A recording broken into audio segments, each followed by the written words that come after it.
American soccer fans, welcome to episode 103 of the USA Soccercast. We are bringing you everything about the U.S. national teams, the players, the leagues, and everything else that impacts the game of soccer in these United States. I'm Donald Wine. It's Thursday, April 6, 2023, and today we got to discuss the rumors about Lionel Messi's future and whether they include a move to Major League Soccer. It's been hot on the general discussion of fans throughout the past couple of weeks as one of the greatest players of all time makes a decision on where he will play soccer after his contract with Paris Saint-Germain ends this summer. It's interesting. He's at PSG, a club that is trying so hard to be looked at as one of the biggest clubs in the world with the brightest stars. They have Kylian Mbappe, Neymar, and Lionel Messi among several stars. But this season has not gone even close to expectations for them. They currently have a 6-point lead in Ligue 1, but they've lost 2 in a row in the league. They crashed out of the Coupe de France in the round of 16, and they did the same in Champions League, not even scoring a goal in their 2-legged matchup with Bayern Munich. So all of that has people thinking that Lionel Messi is going to leave PSG at the end of the year. And sure enough, talks between the club and player have broken down in recent days again. So it's led to more of the chatter that Lionel Messi could come to Major League Soccer, specifically Inter Miami. Messi to Miami. That's been a rumor that's been floating around for the better part of a year. And even when Messi said that they were close to agreeing to an extension earlier this year with PSG, people were still saying that Messi was coming to Inter Miami in MLS. The league found several ways to keep dropping those two names into the media together to keep the frenzy going. Messi and MLS, Messi and Miami. That was the chatter for a long while. But will he actually come? Is it just a farce? It's been something that's been debated in soccer bars and tailgates, again, for the better part of 12 months now. And of course, it heated up even further after Messi led Argentina to the 2022 World Cup title a few months ago. But there are looming questions around any deal that would bring who many call the GOAT to South Beach. How would Inter Miami, first of all, fit him in under the current salary? First of all, how would Inter Miami fit him in under the current salary cap structure? They currently have 2 players under designated player contracts, Leonardo Campana and Rodolfo Pizarro. So they have a spot open for another player or a GOAT. But how much money would it cost? That's the question. Some thought for the while, or at the very least, they tried to sell the thought that getting Lionel Messi to MLS was attainable, that he would accept less money to play in America. But no one ever answered the question, at what cost? Well, a couple of weeks ago, we started to form at least a semblance of what proverbial price Major League Soccer was willing to pay.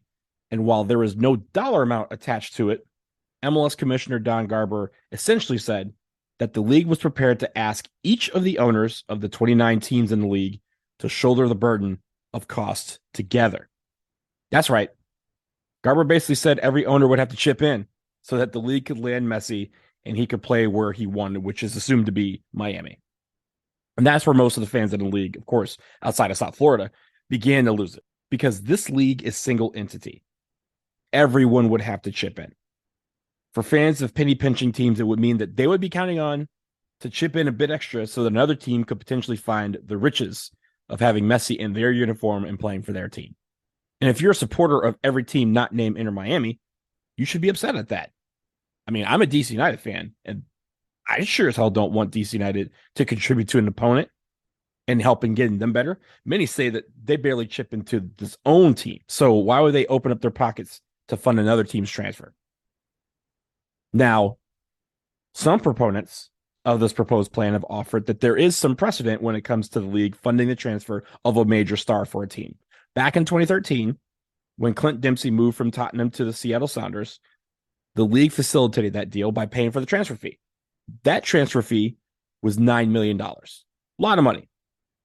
But there were 19 teams in the league at that point, and one of them was still Chivas USA, which a year later will be taken over by the league and folded because they ran owner Jorge Vergara out. But 19 teams meant every team was paying around $473,000 in change for Deuce's transfer fee. That was roughly the cost of what a DP counted against the salary cap. So most teams were kind of like, yeah, that's fine. And it's something that they all said, we can work with this. But the reason Why they would work with it? It's because they felt they would be able to get their money back. Why? Well, we still had a schedule at that point where every team got to face Clint Dempsey and the Seattle Sounders every year. If they were in the Western Conference, Deuce was coming to see them every year.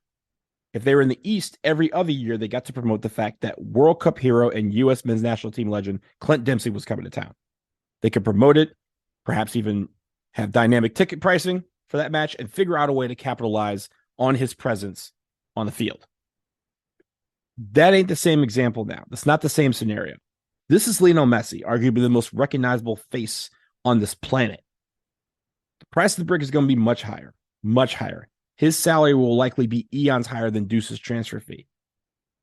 There are also 29 teams now, and that would move to 30 at some point in the near future. But the problem is Messi will not face all of them in a year unless we're going to a 43-game schedule. Can you imagine a team chipping in for Lionel Messi to come to the league, and then that team won't even get a chance to face him? Can you imagine that? Imagine explaining to your supporters that you're penny pinching because you had to chip in to help another club in the league, and you get zero direct return on that investment. Look, the way the schedule has been the last few years, teams may not face Messi for several seasons. For sake of example, again, I'm a DC United fan. The last time DC United faced the Seattle Sounders was in 2019. It's 4 years ago. And they won't even face each other in the regular season this year. So a fan base is going to riot if their team chipped in to give another team, Lionel Messi, even a rival, and they won't even get the chance to see him play. People will beg to be price gouged on tickets, like literally begged, and your team may not even get that opportunity. Those are some of the many questions that the league has not answered, but that hasn't stopped them from continuing to try and keep this league's name right next to Messi's in the press as he decides his future. Miami doesn't even have their stadium built yet. I love the city. I went to law school down there. They've been trying to build a stadium down there for years. You're not bringing Messi or any crown jewel of a player of that magnitude to the United States to play in a temporary stadium built on the ashes of Lockhart Stadium. You just aren't. And they could be cash strapped for a long time to the point where unless you have an angel billionaire investor, he's never playing in a new stadium in the 305. Just some things to keep in mind. I want to pause here for a break because after this, we're going to get into a couple other factors, including the biggest reason I think that Lionel Messi coming to Major League Soccer is just not going to happen. That reason after this.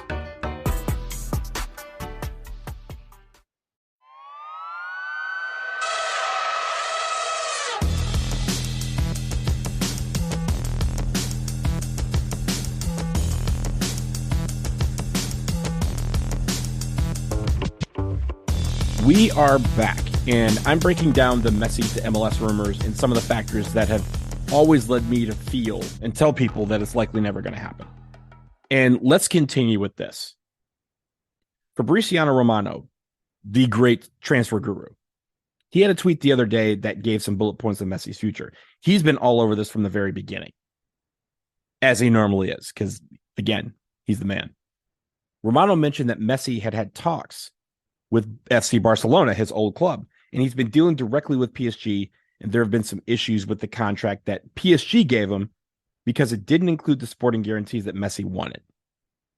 It's part of the reason why talks have broken down, and with PSG also reportedly giving some similar sporting guarantees to Kylian Mbappe when he re-signed last year, Messi rightfully wanted the same, and it doesn't appear like he's going to get it. Barcelona now has entered the fray, of course. They want Messi to return to the club where he became the arguable GOAT with his years of success. But how did I say this plainly? They ain't got no money. Barca had to let Messi go a couple seasons ago because of financial fair play. They didn't have the cash, and it's still in effect for them. They have to figure out how to balance the books better. And you know what? They actually got to pay their players. There are several notable players on that team, on that roster right now, and we know who they are, who are owed tens of millions of dollars each in unpaid wages and bonuses. And they still owe them. There's some guys who wanted to leave the club but couldn't because they knew they'd lose the money that was owed them. The fact that people are letting Barca into the Messi sweepstakes, that they're even talking to Messi's people, and that Messi is even entertaining this is something I just can't understand. They got to tell Elmo why. Tell Elmo why that's allowed, because Elmo just don't get it. But Barca is one of the listed teams with a chance. And if he's going to entertain going back there, despite their billion-plus euros of debt and players not getting paid, does MLS really stand a chance there? There's even the renewed discussion of Messi returning home to Argentina to play out the rest of his days at his boyhood club, Newell's Old Boys. He's flirted with this idea before, and now him returning home as the hero that just brought home a World Cup would be the continuation of his deification in that country, to be Argentina's new living soccer immortal that walks among his people. It would truly be a wonderful thing if he did that, to return to his roots after leaving there so long ago. However, Fabrizio Romano has said that it's priority for Messi to remain in Europe and compete there, which makes him returning to Newell's Old Boys as probably as long a shot as MLS is. So now we've arrived at the biggest reason, in my mind, the absolute biggest factor that tells me that MLS is in a race on Thursday that was won 3 months ago. And that factor is Saudi money. It's been a little over 2 months since Cristiano Ronaldo went to Saudi club Al Nassr to the tune of about 200 million euros a year for 2.5 years. Plus, it suggested that he's going to get another 200 million euros to serve as ambassador to Saudi Arabia's bid to host the 2030 Men's World Cup. Golly, when that happened, did he get all of the smoke? He got clowned from Bed-Stuy to Bhutan, from Australia to Altoona, over the fact that he had lost it and he had basically was retiring by going to Saudi Arabia to play out the rest of his career. He was washed, they said. Took the money and ran. Well, what many didn't realize is that Messi got offered similar money too before the World Cup. Messi was offered the same amount of money by Al Hilal, which is Al Nassr's bitter crosstown rival in Riyadh, and they're the most successful club in the Middle East. Messi is already an ambassador to Saudi Arabian tourism, so for some it made sense. But Messi at the time wanted to stay and compete in Europe and play in Champions League and go for more silverware. He had just won the World Cup, and he felt he had the leverage with PSG to get more money and to make that dream continue. Well, Al Hilal has decided to throw other chips on the table, all of them. Fabrizio Romano reported just the other day that Al Hilal has submitted an offer to sign Lionel Messi to a contract that would be worth 400 million euros per year. 400 million euros per year. Saudi Arabia wants to boost the profile of its top flight league, and what better way to do that than to be able to once again witness Messi versus Ronaldo? We saw a glimpse of it earlier this year in a friendly. PSG played Al Nassr in a friendly, and everybody was, oh my goodness, this could happen. But on rival teams, once again, this is the dream. Saudi Arabia sees that potential, and that's why they're offering money that you or I will never, ever see in a room, even if we toured the Federal Reserve Bank. You think Major League Soccer is competing with 400 million euros per season as a league, as a team? 400 million euros is 435 million US dollars right now. According to the latest valuation by Forbes, if you were to believe these valuations, $435 million is equal or greater than the value of the Houston Dynamo, Chicago Fire, Orlando City, the Vancouver Whitecaps, FC Dallas, CF Montreal, and the Colorado Rapids. And that annual money, remember, $435 million per year, would just be $15 million short of catching the values of Real Salt Lake and the San Jose Earthquakes. And that doesn't even list St. Louis City, who just entered the league and was not a part of these valuations. They're probably a little higher. But when we're talking about 29 teams, you're talking about 1, 2, 3, 4, 5, 6, 7 that Al Hilal is willing to pay Lionel Messi to play soccer for them each season. Just to pay Messi $435 million per year. If you split that bill equally among the 29 teams, each team is chipping in exactly $15 million every year. 15 million United States dollars. Lorenzo Insigne is the player with the highest salary in MLS, and it ain't close. He makes almost double the second highest player, who is Sheridan Shaqiri. Toronto FC pays Lorenzo Insigne $14 million a season. That means that each team, if they equaled Al Hilal's contract proposal, would have to chip in $1 million more each year than Toronto FC pays the highest paid player in the league right now. Y'all really think that's going to happen? Yeah, neither do I. Finally, there are some fans and pundits out there that have produced the theory that Apple could get involved in an effort to save its media rights deal for Major League Soccer. Apple, of course, agreed to pay the league $2 billion to have the exclusive streaming media rights to the league for 10 seasons. They're in the first year of that deal, and fans have had to sign up for their recently introduced MLS Season Pass. It's the only way for fans to guarantee they can see all of their team's matches. And to be fair, so far it's been pretty decent. However, recent reports have stated that Apple is none too thrilled with how many fans have actually signed up for the service through Apple TV. The number that was put out there was less than 40% of the projected number of subscriptions. And it's also been reported that Apple has an out clause should the number of subscribers drop to a certain level. And that's where this talk of the league actively pursuing Messi hit fever pitch. Coincidence? You be the judge. But would Apple throw money on the table? More money? Certainly they could, but they have to have the return on investment, and they don't have that right now with MLS Season Pass. Remember, of that, 40% of projected number of subscriptions, a lot of them got it for free. I don't know if that number is just total subscriptions or paid subscriptions, but every single season ticket member account across the league got a free subscription. Everyone who has T-Mobile got a free subscription. Everyone who has Metro PCS has a free subscription. And there are other deals out there that allowed you to get the first month or 3 months or even the whole season for free. So a lot of people aren't signing up for it, aren't paying for it. So if they throw more money on the table to try and lure Messi to America, will it be enough? Apple's got all the money, all of it. But Al Hilal seems set on offering whatever it takes to sign Messi. And I don't care what you may think about the hundreds of millions of dollars that Messi has already earned in his career through salaries and endorsements. $435 million per year is generational wealth establishing type of money. That is a conversation ender. You may think he has enough money, but when you have a net worth that's valued over $500 million, earning almost that much every single year, that's hard to turn down. And more importantly, for MLS, that's impossible to compete with. So I say all that to say this. Don't get your hopes up about Messi coming to Major League Soccer. When you see the clickbait articles about, MLS says they're going to get Messi, Miami reports say it's all but official, I just remind you to follow the money. And the money trail ain't leading here.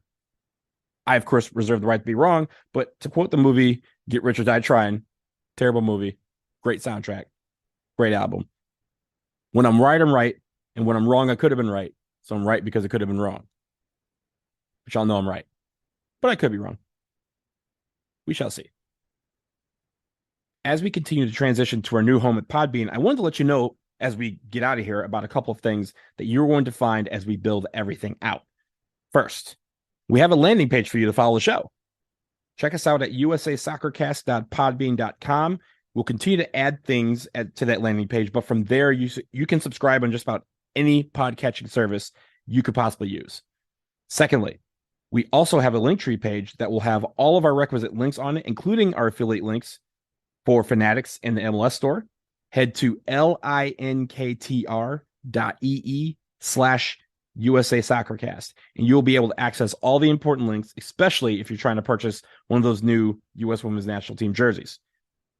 And the Fanatics links are good for anything on the Fanatics website, anything at all. Finally, remember to follow us on Twitter. We're at USA Soccercast. So give us a follow and tell your friends about the show and all that we got going on. All this will be in the show notes for this episode, and our Linktree page is also linked to our Podbean and our Twitter profile. So that will do it for episode 103 of the USA Soccercast. Thank you so much for listening, and please send us some topic suggestions as we move forward. You can email those, as always, to usasoccercast@gmail.com. We'll talk to you again soon, y'all. Peace.